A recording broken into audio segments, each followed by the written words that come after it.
symbolism. Symbolism is nothing but when we think of symbols, the first thing that comes to our mind is symbols of religion, symbols of scriptures, symbols of spiritual significance. Spiritual, when I say, and religion, when I say, it doesn't pertain just to ideas or beliefs like Hinduism, Buddhism, Christianity. That's not what I mean about religion here. When I talk about religion, it means about one's own beliefs. So when we think of symbolism, the first thing that comes to our mind is one's own beliefs and ideas. So if you think about a symbol in your mind, for example, when I tell you the symbol of a phone, like when you have your resume and you put a symbol of a phone, you know that it's a point of contact. There's a contact number given to you. So when you see a symbol of a heart, it depicts love. And now in the most modern world, I think symbolism, though it was started by the late 19th century, it is there in our day-to-day life as emojis and characters that we use in our day-to-day chats. So I think we should thank the 19th century people for originating something called symbolism. But the real idea behind symbolism is not to emote emotions. It was to bring structure to literature. So I'll tell you how. It was originated by by a group of French poets, and it was predominant in the late 19th century. And first, though it started as symbols initially, it started taking its root into painting and theater. Now, painting and theater, why? Because theater had a great influence in the people of the 19th century, because people went to theater to watch what was the prevalent contemporary ideas that were present in the society. So it was influenced by the Russian people, but it was later taken by the French poets. And then you find the Europeans and Americans inculcating this idea of symbolism in the arts in the late 20th century. Okay. And the French writers, some of the most predominant French writers who brought symbolism in their writings included Arthur Rimbaud, Stephanie Mallarmé. Okay. And the characteristics, what are the characteristics of symbolism in literature? They tried to bring ideas of dreams, visions, associative powers of imagination. So when you see a dream of a snake, people go Google about it. Why did I dream of a snake? Why did I dream of an elephant? All these things, and then they kind of relate to what is happening in their lives. So symbolism played a very important role when these writers wanted to bring in what was there in your mind and relate it into their characters and present it in their work of art. So they brought a lot of imagery. Esoteric imagery is something that is there in your mind. It can be eccentric. It can be something way beyond human imagination.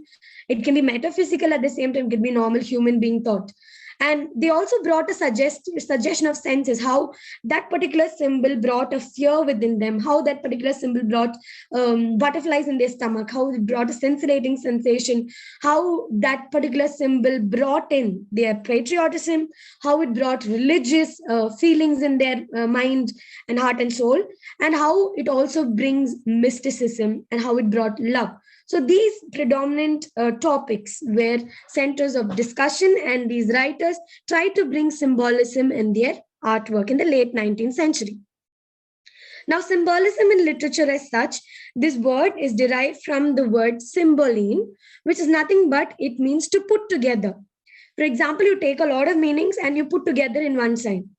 Like you say when you say heart, you try to say, you bring a lot of meanings, like the different phases of love, agape, romantic love, the parental love, love between a friend, love between genders. All these things together are put together in one symbol as a heart. And if it's a heartbreak, it means heartbreak because of situations, heartbreak because of hopelessness. All these different meanings are put together in one sign, and that is called a symboline, to put together everything. And literary meaning, it means a manner of representation. For example, in order to represent something, and in order to refer to something else, in order to associate something else, in order to bring a significance. Now is when we talk about structuralism, how Derrida had brought in his deconstructive angel. He tries to bring about the idea of structuralism, and he says the sign, signifier, and the signified, and he says how the sign does not bring, I mean, it has levels of meaning, it has layers of meaning. So the symbolist movement, like I told you, they gave significance to symbolism and the idea that is put together in a sign. But this particular group of poets, they wanted to tell the world that we have too much of meaning for something that we're trying to express. Now let's bring sense to everything. Let's compartmentalize, let's segregate, and let's give a definite meaning to something, so that when we write a piece of work, the whole world understands it exactly like how we put it across. So from impressionism, which is a free, when you see idea as a whole, in symbolism we see put together, all the ideas put together in order to be compartmentalized for detailed learning. The next one is, as I told you, I can picturize and present it to you, symbolist paintings. So when you think of symbolist paintings, mainly or significantly, they tried to paint dim, nightmarish scenes where artistic imagination is overtaken. So when I tell dim artistic imagination, the first thing that would come to your mind would be Edgar Allan Poe's Raven, the poem, where he talks about death, where he talks about the raven and how it has brought a fear within his mind, and how it is also a calling of death, and how it is a symbol of death and much more. So you find the first painting, The Isle of the Dead by Arnold Böcklin. You find, it's very eerie. You find a ghost-like image going somewhere for death. It's more like a preparedness to go to a place where death is calling you into. So that painting itself is very dim and eerie, and you don't need an explanation to say that's actually an island of the dead, because there's no life to it. It's so dim, it's so nightmarish. It also brings a ghostly and eerie feeling. So you should understand that the 19th century, there was a lot of influence of Gothic novels and Gothic paintings, where people took courage to paint dark elements. And one more fun fact about Victorian era is that people love to dress themselves in black, and they found that black was some color that could express their ideas. And that particular age, they wore a lot of black. So when you see a lot of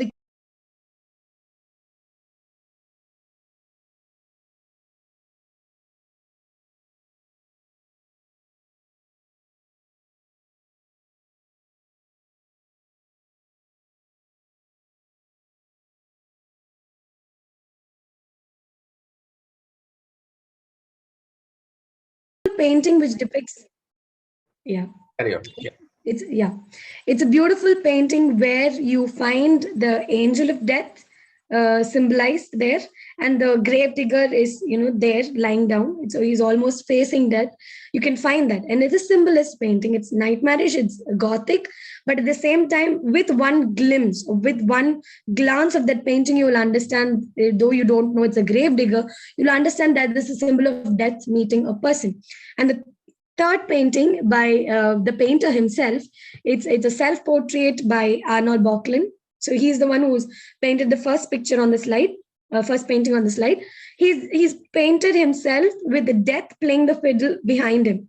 So death playing the fiddle it's more like the painter is trying to symbolize that death is sweetly calling him to listen to its tune and go along with it. So it's like the death is playing the fiddle behind him, and it's more like a call from behind. So you see this, you don't need an explanation to these paintings, because they're symbolist paintings and they symbolize something which is dim, nightmarish, and Gothic to it. The next symbolist movement in literature, like I've told you, I'll present it in different genres. In literature, you find that these people, they wanted to use medium words. They wanted to make sense in smaller terms, or they wanted to make sense in proverbs. They wanted to make sense in shorter sentences rather than give an elaborate idea of what they wanted to present it to the world. So the symbolist movement in literature, they wanted to use minimal words that make sense. And you should understand that these people also thought about the ordinary crowd. That was the laymen and the lay people of the 19th century and the early 20th century. They wanted to bring significance of ideas. They wanted those people to understand that some things can make sense through symbols in an ordinary language. And they also used grammar and phrases. Like we all know, in the 19th century, a lot of grammatical methods, for example, like direct method in grammar was introduced. There were grammar schools that were pertaining and flourishing in England and places in America and places in Russia. Grammar schools were introduced. So this time, this symbolist people, they took up the initiative to tell the world that let's make sense through shorter usage of words. They did not want to elaborate much. So as a symbolist, they tried to bring symbols as signs or antithesis. Antithesis is nothing but, you present something, and for example, they wanted to use the idea of irony in language. For example, when you want to talk about a raising society, which is raising towards capitalism, but you wanted to tell the world that this is not where we have to head towards, they will use symbols and words saying that it is waste. It's a waste of rat race. It's a waste of rat race, or we are running towards no end in place, or we are going to a dead end. We are running towards a dead end. When they try to introduce symbols like that, or symbols or words of antithesis, they try to tell the world in shorter phrases that this is what you're supposed to do, this is what you're supposed to think, this is how you're supposed to tell the world. And they believe that this was a new movement in the world of literature, and they called it the new world in writing. They believe that it was a new world in writing because people did not want to write elaborate ideas about love or lust and romance, but they wanted to tell the world, let's think about words that will give significant meaning. So one example that I've given you is, as a symbol of love, there's only rose. They tried to put it into compartments, like I told you. As a symbol of hope, there was the rainbow. As a symbol of peace, there was white dove. So like this, the symbolist movement tried to compartmentalize and bring a new movement or a new world kind of idea in writing. Now I'll give you some examples of symbolism in literature. Now the first picture that you see a woman sitting in a room with a closed door and some curtains to it. So first image that comes to your mind when you see it, if you're a literature geek or an aesthetic lover of literature, is the work by Virginia Woolf, which is called The Room of One's Own. So in Room of One's Own, Virginia Woolf tries to say that there are two things that are needed for a woman to write. One is a room of her own, and the second is financial independence. She says, a few bucks of money, but then in the most modern terms, we can call it financial independence. So we see that particular photo and we understand the symbol. The woman is doing something very seriously inside the closed doors, and there's nothing that can disturb her. That's a beautiful symbolist reaction. Okay, symbolist structure of literature. The second one picture you see is a raven. So the first image that comes to your mind when you see a symbol of raven or a dark crow is Edgar Allan Poe's Raven. It talks about death. It talks about the fear of death. It talks about how lyrically and metaphysically the poet can try to relate to the idea of death by seeing a crow. And then he gives it a lot of classical references and gives this symbol more meaning to it. But he does not elaborate much more. He just sees, there are some examples like where he says tap, tap, tap on the window screen. It's just a symbol. What we read it, we understand that he's trying to say that this particular raven came to tap and symbolize that death is nearing the particular writer, or death is trying to say something to this particular writer. Now, the third one you see is a letter A in red, which is nothing but a symbol that is a predominant symbol in the work called Scarlet Letter by Nathaniel Hawthorne. There you find a character where she wears this scarf with an A on it, and she's symbolized as an adulteress. So in a Puritan society, to be an adulteress is considered to be grave and sinful. And this particular sign itself symbolizes that the woman is portrayed, or the woman is symbolized to be something that is out of this society's norms and ideas. But later in the novel, you will find that the woman is not to be blamed. It is all the other characters that push her into a situation where she cannot name the the child of the father. Oh, sorry, the father of the child. Yes. She cannot name the father of the child, and the society tries to name her as an adulteress because of that particular symbol A in red, scarlet red. So that particular work is Scarlet Letter by Nathaniel Hawthorne. Now, the last one that I've given here as a picture is Wasteland by T.S. Eliot. T.S. Eliot has beautifully used symbolism in all his works, especially in Wasteland, to tell how the land is become a wasteland because of all the ideas and because of all the deeds and actions of the people in the world. And he says, if this is how it is going to be, then it's going to be a total loss of human purpose and relevance of life. So these are some symbols to ponder. Like I've given you literary significance of the same. Now I'll tell you some symbols that were used by these symbolist writers and painters. So symbolism in literature, first of all, we should not forget Blake and Shelley, because they were people who initially introduced the idea of love through rose and love through birds and the nature as a symbol, and pantheism, and all these symbols were brought in their works initially. Even if you take the Rime of the Ancient Mariner by Coleridge, who was a romantic writer, he tries to say the significance of the symbol of the albatross around the neck, which was later turned into an idiom to say that, you take pain and stakingly put it on your head, and that is there throughout. So you have such beautiful symbols portrayed in the works of Blake, Shelley, and Wordsworth. And later, these symbolist people, they also try to use sound, sense, the idea, and color in their writing. So when we read Raven by Edgar Allan Poe, it is not colorful. The entire picture of the poem is dark. When we take Wasteland, it is dull and dim, and it lacks life in it. And when we take symbols of the nightingale, you can literally sense the beauty of the sound of how the bird makes an impression in your mind, or the caw of the raven. All these things are brought into literature by sound, sense, and color, and that is done through symbols.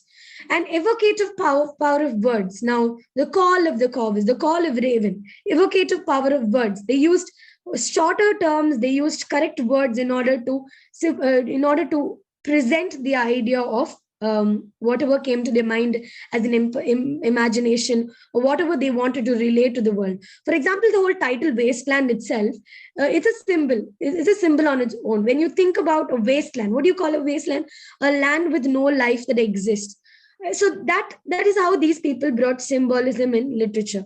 And it was an attempt to spiritualize literature. As when I talk about spiritualize, it doesn't mean pertaining to religion. It means to bring purity in sense of tone and clarity. So they brought a purity in sense of thought. They brought aestheticity with much value, and they also wanted to bring compartmentalization with a lot of symbols that can make sense to the world. So the sign signified and signifier value was valued by these people. They were the ones who did deep research about it. And you should understand, this particular movement was prolific during after the World War, so that the movement flourished because people wanted to symbolize that. They wanted to symbolize pain. They wanted to symbolize the lack of clarity in life. They wanted to symbolize depression. They wanted to symbolize how the world had turned out to be after this damage caused by human beings itself. After war, how they felt it. After war, how industrialization had to start from scratch, and people had to start on every phase. They had to start from the beginning. So symbolism in their settings, agents, actions, and objects was deployed in the works of the writers. And sometimes the symbols were abstract. For example, love, happiness. Okay, so you can characterize symbolism into four main parts. One is abstract, where you think about love, happiness, friendship, the deep sense of fear, the deep sense of gut. All these feelings were abstract. The next one is contextual, where, like I told you, the contextual idea of Virginia Woolf trying to talk about how she would throw that particular, the paperweight and kill the cat, even if it was a product of nuisance. So you see that they take this symbol, smaller contextual symbols, and try to tell the world that these are things that they expect the world to understand. So they don't brief on it, but they just tell it through symbols. Universal ideas. When I talk about the death, the plagues, All these are universal ideas. For example, the corona itself, when you had to talk about corona, you just have to put the symbol of corona, and then you understand, okay, this is what they're trying to say. When you wear a mask, it is a symbol that this is what is expected out of you. In that particular place, you're expected to wear a mask. Like the same way, universally, people try to bring symbols and character based. Again, one more example that I can give of universalism is the symbol of swastika. People knew that it was of the Führer. They knew it was of Hitler, and they understood that this was a symbol of the Aryan race. This was the symbol of the Jewish race. So they knew how to differentiate from the Germans to the people who were the colonizers. So like this, they could understand. Even the flags of different countries that were born in this 19th and late 20th century was a predominant reason because symbolism existed and character based. For example, when you think of uh, um, let's take the example of some 19th century T.S. Eliot himself. He tries to bring characters where they show that they are dim, dull, and they do not want to tell. They've literally lost hope in the world. And they are, for example, Waiting for God by Samuel Beckett. They're waiting for something that is totally not relevant. They're not waiting for God. They're not waiting for anything. The loss of hope, the loss of the loss of understanding something beyond human perceptions. People had literally lost their idea of life.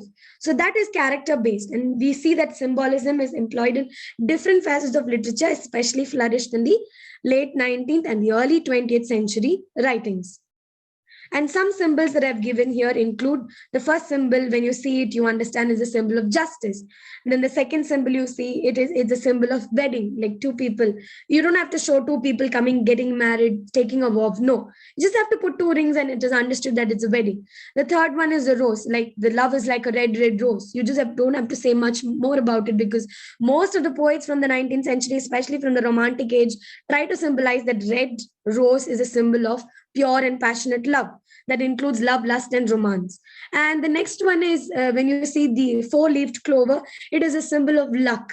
And though it was a Japanese philosophy, around the world it tried to take up its place. And then you see a rainbow, it's a symbol of hope. Even in the Bible, even in many places, you find this symbolism of rainbow as a symbol of hope.